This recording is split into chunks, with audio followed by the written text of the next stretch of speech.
Demon city ஒரு ஜப்பானிய action thriller படம். இந்த படத்தோட கதையை பாத்தீங்கன்னா, கிஞ்சோன்ற ஊரு, அந்த ஊர் வந்து ஒரு குற்ற நகரம். சோ குற்ற நகரத்துல வந்து என்னன்னா, குற்றங்களை குறைக்கிறதுக்காக வந்து என்னன்னா, சகோடோன்ற ஒரு போலீஸ் உயர் அதிகாரி எதிரிகளை கொண்டுட்டு ஒரு ஸ்டேஜ்ல வந்து இது போதும், இது தன்னுடைய குடும்பத்தோட வந்து ஒரு நிம்மதியான லைஃப் வாழ்வோம்னு சொல்லி கிளம்புறாரு. அப்படி போன பின்பு வந்து அவங்களுடைய மனைவி, குழந்தை இவரும் வந்து சுடப்பட்டு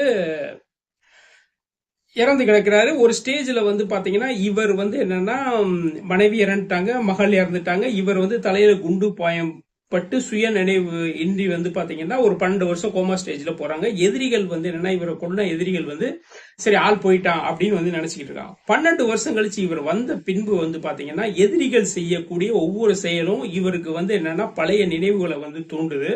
அதுக்கேத்தாப்புல இவருடைய மூவ்மெண்ட் எப்படி வந்து இவர் எதிரிகளை பழி வாங்குறாரு அப்படின்ற கதை. இந்த கதை வந்து எடுத்துக்கிட்ட விதம் வந்து பாத்தீங்கன்னா கரெக்டாவே இருக்கும். ஒரு நல்ல ஒரு ஆக்ஷன் ஸ்கிரிப்ட் கதை தான். இந்த படத்துல வந்து என்னன்னா, ஹீரோவை விட வந்து பாத்தீங்கன்னா வில்லன்களுடைய வந்து கதாபாத்திரங்கள் வந்து பக்காவா பண்ணியிருப்பாங்க.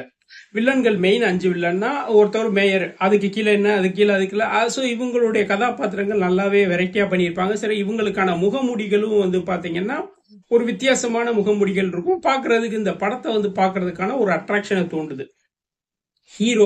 ஹீரோவுக்கும் அவளுடைய மகள் இறந்து போனான்னு நினைச்ச மகள் வந்து இல்ல வில்லன்கள்ல ஒருத்தன் வந்து வளர்க்குறான் அப்படின்ற விஷயம் ஒரு ஸ்டேஜ்ல தெரியுது.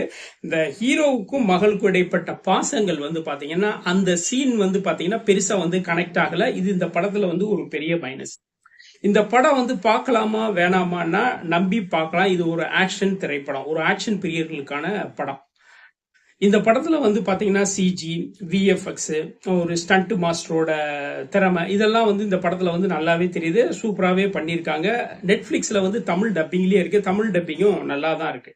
படத்துல வந்து கேமரா, எடிட்டிங், மியூசிக் எல்லாமே வந்து என்னன்னா பிளஸ்ஸா தான் இருக்கு. மைனஸ் எந்த விதத்திலயும் நம்ம மைனஸ் சொல்ல முடியாது. இந்த படத்துல வந்து என்னன்னா, ஹீரோ வந்து நம்மள வந்து படம் ஃபுல்லா வந்து ஓப்பனிங்லயே ஒரு கும்பலை வந்து ஹீரோ வந்து வெட்டி சாய்க்கிறாரு. சோ அதுல இருந்து பாத்தீங்கன்னா படத்துல ஒரு ஒரு அதாவது இன்டர்வல் வர பாத்தீங்கன்னா ஹீரோவுடைய அந்த ஒரு பேக்ரவுண்ட், அதாவது நம்மளுக்கு பெருசா வந்து அட்ராக்ஷன் பண்ண முடியல. ஏன்னா அந்த கதாபாத்திரத்தோட என்னன்னா அவர் வந்து இருக்காரு, வெட்டுறாரு, குத்துறாரு. சோ இப்படிதான் போகும்.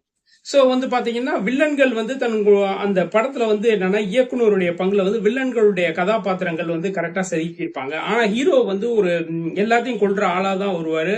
அவருக்கான அந்த நடிப்பு ஸ்கோப் எல்லாம் இருந்தாலும் நம்மள வந்து ஒரு அட்ராக்ஷன் பண்ணல.